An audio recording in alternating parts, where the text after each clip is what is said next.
فجر کی سنتیں نہیں پڑھ سکے، جماعت ہو گئی، جماعت کے ساتھ فجر کی نماز پڑھ لی، تو کیا بعد میں پڑھنا ضروری ہے؟ فجر کی سنتوں سے متعلق حکم یہ ہے کہ اگر کوئی شخص مسجد میں آتا ہے اور دیکھتا ہے کہ جماعت قائم ہے، تو اب اگر اسے یہ اندازہ ہے کہ میں سنتیں پڑھ کر بھی امام کے ساتھ جماعت میں شامل ہو جاؤں گا، اگرچہ قعدہ اخیرہ میں ہی شامل ہوں، تو اس صورت میں اس کے لیے حکم یہی ہے کہ وہ سنت فجر ادا کرے اور پھر اس کے بعد امام کے ساتھ شامل ہو جائے۔ کہتے ہیں اگر کوئی سنت فجر پڑھنے کے لیے آیا لیکن دیکھا کہ جماعت قائم ہے تو کیا کرے؟ یا سنت چھوڑ دے، اور چھوڑ دے تو کب پڑھے؟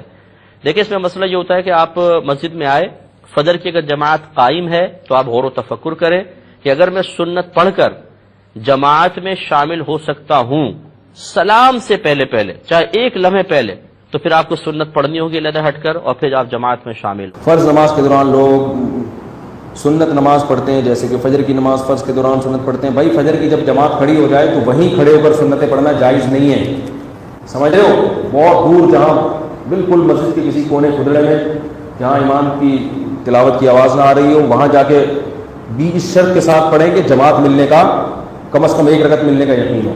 یہ بھی گنجائش نکالی ہے، ورنہ جو ہے حدیث میں صاف طور پر ہے کہ جب جماعت کھڑی ہو جائے تو نماز نہ پڑھو۔ عام طور سے لوگ فجر میں ایسا کرتے ہیں کہ اقامت ہو گئی ہے، جماعت کھڑی ہو گئی ہے، پھر بھی لوگ کیا کرتے ہیں؟ فجر کی 2 سنتیں پڑھتے ہیں۔ یہ غلطی ہے، یہ صحیح نہیں ہے۔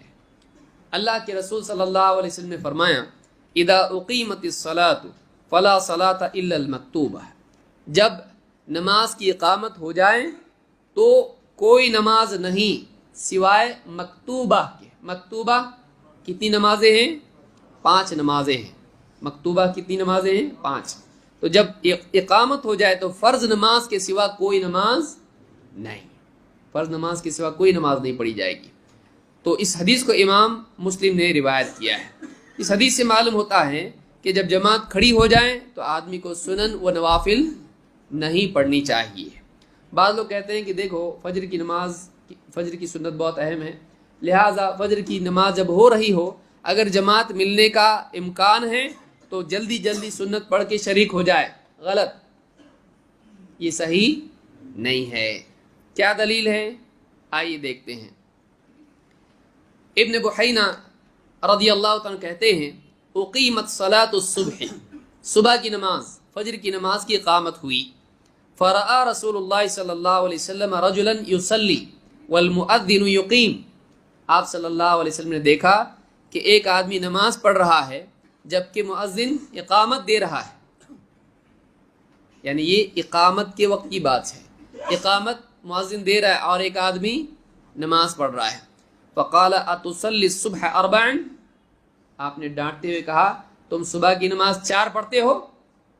مطلب 2 ہی رکعت تو ہے، تو یہ 2 اور وہ 2 کتنی ملا کے پڑھ رہے ہو تم؟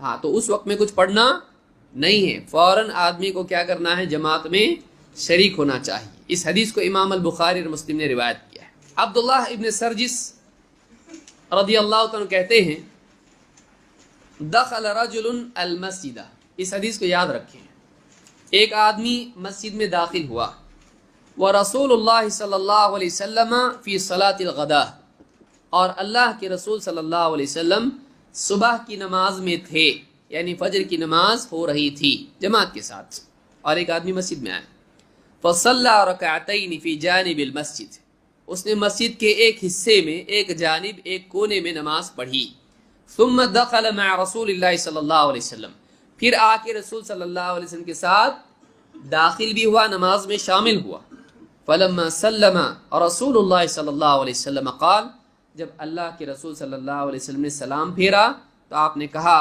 یا فلان، اے فلان، بأی الصلاتین اعتدت، کس نماز کو تو نے شمار کیا، کس نماز کو تو نے کاؤنٹ کیا، اب صلاتک وحدک ام بصلاتک معنا، جو اکیلا تو پڑھا وہ نماز تیری نماز ہے، یا ہمارے ساتھ جو پڑھی وہ نماز ہے۔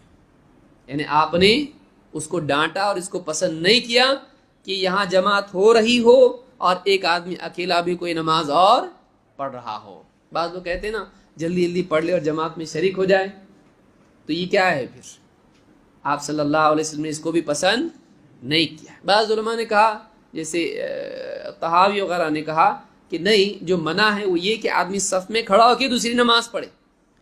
اس حدیث سے اس کی بھی تردید ہوتی، کیونکہ اس آدمی نے کہاں نماز پڑھی تھی؟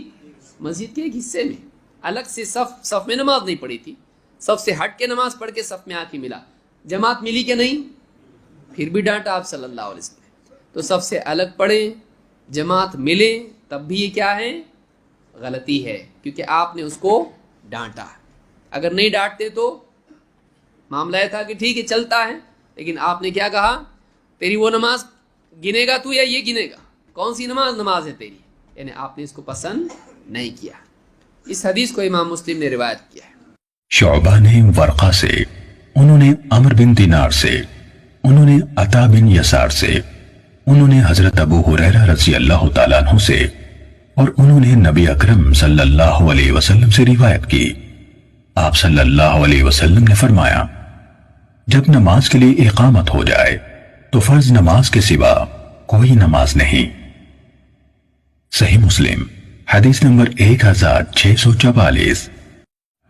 جب نماز کے لیے اقامت ہو جائے تو فرض نماز کے سوا کوئی نماز نہیں.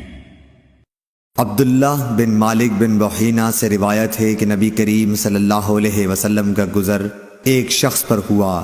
دوسری سند امام بخاری نے کہا کہ مجھ سے عبد الرحمن بن بشر نے بیان کیا، کہا کہ ہم سے بحث بن اسد نے بیان کیا، کہا کہ ہم سے شعبہ نے بیان کیا، کہا کہ مجھے سعد بن ابراہیم نے خبر دی، کہا کہ میں نے حفص بن عاصم سے سنا، کہا کہ میں نے قبیلہ ازد کے ایک صاحب سے جن کا نام مالک بن بحینہ رضی اللہ تعالیٰ عنہ تھا سنا کہ رسول اللہ صلی اللہ علیہ وسلم کی نظر ایک ایسے نمازی پر پڑی جو تکبیر کے بعد 2 رکعت نماز پڑھ رہا تھا.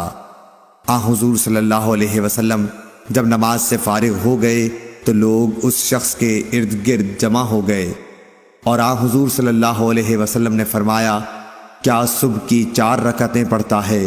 کیا صبح کی 4 رکعتیں ہو گئیں؟ عبداللہ بن سرجس المزنی حلیف بنی مخزوم رضی اللہ تعالیٰ عنہ سے روایت ہے، انہوں نے کہا، ایک آدمی مسجد میں آیا جبکہ رسول اللہ صلی اللہ علیہ وسلم صبح کی نماز پڑھا رہے تھے. اس نے مسجد کے ایک کونے میں 2 رکعتیں پڑھیں، پھر رسول اللہ صلی اللہ علیہ وسلم کے ساتھ نماز میں شریک ہو گیا. جب رسول اللہ صلی اللہ علیہ وسلم نے سلام پھیرا تو فرمایا، اے فلاں، تو نے 2 نمازوں میں سے کون سی نماز کو شمار کیا ہے؟ اپنی اس نماز کو جو تم نے اکیلے پڑھی ہے یا اس کو جو ہمارے ساتھ پڑھی ہے؟ صحیح مسلم حدیث نمبر 1651.